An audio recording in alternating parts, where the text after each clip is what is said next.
Өңірдің білім саласында өзіндік орны бар облыстық дарынды балаларға арналған мамандандырылған ақпараттық технологиялар мектеп-лицей интернатына 30 жыл.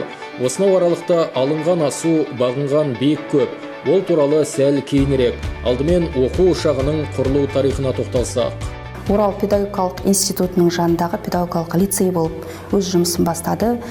2001 жылы облыстық мамандандырылған мектеп статусын алды.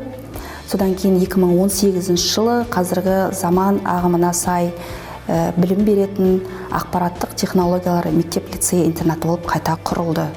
Ең басты миссиясы бұл дарынды балаларды жинап, олардың дарынын ұштап, элитарлы білім беруді жүзеге асырады. Біз дарынды балаларды конкурстық негізде қабылдаймыз. Оларды жаңағы бейінді бағыттары бойынша, негізінен математика, жаратылыстану математика бағыты бойынша оқытамыз қазіргі таңда. Одан басқа жаңағы ақпараттық технологиялар, қазіргі замандағы роботтехника, инженерия, тағы сол сияқты ақпараттық қосымша білім берумен де айналысамыз. Білім беру үрдісінде біздің өзіміздің мектепке тән ерекшеліктер бар. 7, 8, 9 сыныптарда жалпы білімді балалар мектептегі сияқты алады. 10 сыныпқа келгеннен кейін олар уже бағыты бойынша бөлініп оқиды. Сол бағыты бойынша, бейіні бойынша керек пәндерін тереңдетіп оқиды. Мектепте штатта 41 педагогикалық маман бар. Олардың барлығында сапалық құрамы өте жоғары педагогикалық шеберлеріміз бар, 4 шебер бар. Зерттеушілеріміз бар, сарапшыларымыз бар. Одан басқа да жас мамандарымыз жеткілікті. Енді біздің бір жаңағы тенденциямыз қосарланған сабақ деген бар бізде. Яғни жаңағы математиканы 2 сабақ қатарынан оқиды. Бұл біздің балаларымыздың терең білім алуына өте жақсы көмектеседі. Бірінші сабағында жаңағыдай үй тапсырмасын сұрайды, екінші сабағында жаңа тақырыпты мұғалім түсіндіреді деген сияқты. Сыныптағы оқушылардың санының аздығы да біздің басты ерекшелігіміз болып келеді. Біз басқа мектептердегі сияқты көп оқушы емес, біздің мектепте бір сыныпта 16 оқушыдан отыр. Бұл лицей Мәскеу қаласындағы Колмогоров атындағы физика-математика мектебімен әріптестік байланыс орнатты. Осы салаға тың өзгерістер әкеліп, ауыл балаларының сапалы білім, саналы тәрбие алуына толықтай жағдай жасалды. Білікті басшы Нәсіпқали Дәулетов негізін қалаған оқу ошағын 30 жылдың ішінде 1000-нан астам түлек тәмамдап шықты. Оның 300-ге жуығы алтын белгіге ие болды. Бұл жоғары оқу орнының басында құрылды.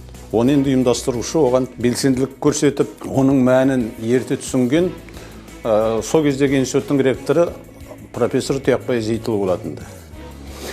Және ол соншалықты сәтті болған сол, жаңағы институттың бүкіл ғылыми әдістемелік базасын біз пайдалана отырып тұрып, сол балдардың өз қабілеттеріне, өз мүмкіндіктеріне сәйкес білім беруді жүзеге асыруды мақсат еттік. Қабілетті бала, ғылыми орта, сосын ұйымдастырудың әлемдік деңгейде бағытын, озық тәжірибелерді жүзеге асыруымыз. Осы 3 фактордың негізінде шынынан бірінші жылақ бұл мектеп өз алдына бөлек білім сапасы жөнінен республика бойынша үлкен көрсеткішке жетті. Біздің барлығы 150-леген бала болашақта оқыды. Ең Европаның таңдаулы жоғары оқу орындарында білім алды.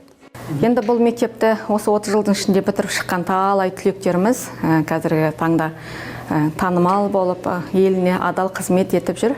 Солардың ішінде айта кететін болсақ, қазіргі таңда танымал ақын қызымыз Мусина Жансая, қазіргі біздің облыстың әкімінің орынбасары Нарымбетов Бақытжан, ғылым кандидаттары Ермеков Момыш, Даниял Танзенов, осындай тағы көптеген оқушыларымызды айтуға болады. 20-дан артық оқушылар Москва мемлекеттік университетінің жанында Колмогоров физика-математика мектебінің түлектері болды. Ұстазы талантты болса, шәкірті талапты болады деген даналық бар. Оқушылардың жан дүниесін түсініп, оларға дұрыс бағыт-бағдар беріп, жоғары жетістіктерге жеткізіп жүрген мұғалімдердің еңбегі еселі. Құрылғалы биіктен төмендемеген мектеп-лицей білім бәйгелерінде осы шабатын нағыз дарындыларды үздіксіз дайындап келеді. Біздің жетістігіміз өте көп. Оқушылардың жетістігін атап өтетін болсақ, 2020-2021 оқу жылында халықаралық деңгейдегі Өтелбай Жолдасбеков атындағы математика және механика бағыты бойынша ғылыми жобалар сайысында өзімнің оқушым Жасқайрат Аяулым 2 жыл қатарынан үлкен жетістікпен марапатталды. бірінші жылы 2-ші орын алып, күміс медальмен марапатталса, 2-ші оқу жылында 3-ші орын алып, қола медальмен марапатталған болатын. Тақырыбы диафан теңдеулерін олимпиада есептерінде қолдану. Тағы да бір жетістігіміз, сол 2021 оқу жылында жаңағы 3 оқушымыз республикалық ғылыми жобалар сайысына қатысып, жүлделі орындармен оралды. Оларды атап өтетін болсақ, Жатпешева Дилназ, орыс тілі пәні бойынша, жетекшісі Иманғалиева Асылзада Каженовна, және Исатаев Тарлан математика бағыты бойынша, оның жетекшісі Зайраш Шанайқызы. Осындай үлкен жетістікпен оқушыларымыз ғылыми жобадан жақсы нәтиже көрсетті. Енді олимпиадаға келетін болсақ, былтырғы оқу жылында біздің 5 оқушымыз республикалық пән олимпиадасында үлкен жақсы нәтиже көрсетіп, 4 оқушымыз республикадан орын алған болатын. Атап айтатын болсақ, Халиуллин Мадияр Қазақстан тарихы бойынша 2-ші орын, Гиссадин Нұраділ Қазақстан тарихы бойынша 3-ші орын, жетекшісі Жексенов Азат Бисенбайұлы, және қазақ тілі мен әдебиеті пәні бойынша Құспан Гүлбақыт, жетекшісі Мұсағалиева Райла Қуанышқызы, және орыс тіліндегі қазақ тілі пәні бойынша Валитова София, жетекшісі Оразғалиева Айсұлу Мұратовна. Облыстық педагогикалық лицей болып ашылғаннан бері түлектердің жоғары оқу орындарына түсу көрсеткіші төмендеген жоқ. Әртүрлі олимпиадаларда жеңіп алған жүлде көп. Ұлттық бірыңғай тестілеу сынағының да нәтижелері көңілге қонымды. Бұл әрине ең алдымен күнделікті сабақ барысының сапалы өтуімен байланысты. Шәкірттерін білімдермен сусындатып жүрген ұстаздар қауымы әр баланың жетістігіне ерекше қуанады. Ұлттық бірыңғай тестілеуде оқушыларымыз жыл сайын 100% үздік көрсеткіш көрсетуде. Алматы, Астана, Қалаберді, алыс жақын Қытай, Ресей, Америка, Англиядағы жоғары оқу орындарында білім алып жатыр. Соңғы 5 жылдықты алатын болсақ, 2017 жылы 140 мүмкін болған балдан 136 балл Алина Алпысбаева дейтін оқушымыз болды. 2018 жылы 138 балл жинап Базарғалиева Нарқыз дейтін оқушымыз. 2019 жылы 140 мүмкіншілік болған 137 балл жинаған Сержанова Зарина. 2020 жылы 135 балл жинаған Аман дейтін оқушымыз. Енді 21-22 жылдары біз мектепте үзіліс болып қалды. 2023 жылы Жұрманбет Алаяр дейтін оқушымыз 135 балл жинап мектебіміздің мерейін асырған осындай дарынды, білімді оқушыларымызды атап айтқым келеді. 2023 жылы 36 оқушымыз бітірді. Соның барлығы 100% мемлекет грант иегері атанды. Соның ішінде 2 оқушымыз Ресейге және Түркия еліне грант иегері атанып, мектебіміздің мерейін асырды. 2024 жылы 56 оқушы бітіреді. Бұлардан да үлкен үміт және сенім күтеміз жоғары балл жинайтын ОБТ-да.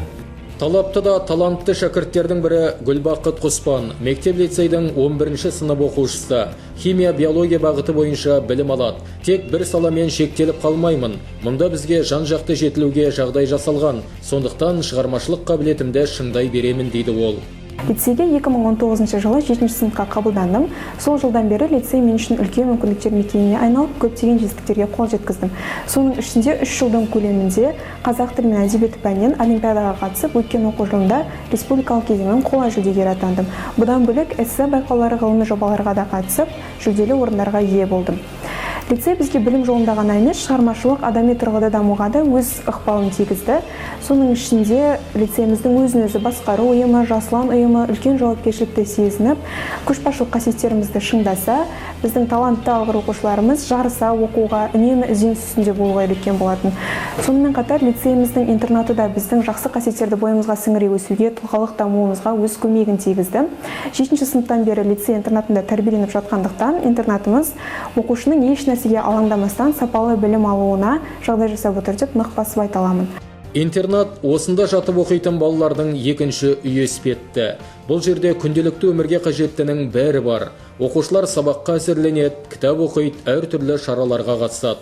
Бір сөзбен айтқанда, бос уақытын тиімді өткізеді. Ең бастысы ішкі тәртіп сақталуға тиіс. Балаларға арналған жатын бөлмелер, тұрмыстық бөлмелер және балаларға демалатын демалыс бөлмелері бар. Интернат бұл балаларды бір-бірімен жақсы қарым-қатынас жасауға, бауырмалдыққа, жауапкершілікке тәрбиелейді. Ата-аналарынан алыс жүрген балалардың ең алғашқы тәрбиесі бұл отбасынан алынатын болса, кейін бұл тәрбие үрдісі мектеп тәрбиешілері арқылы жалғасын табады.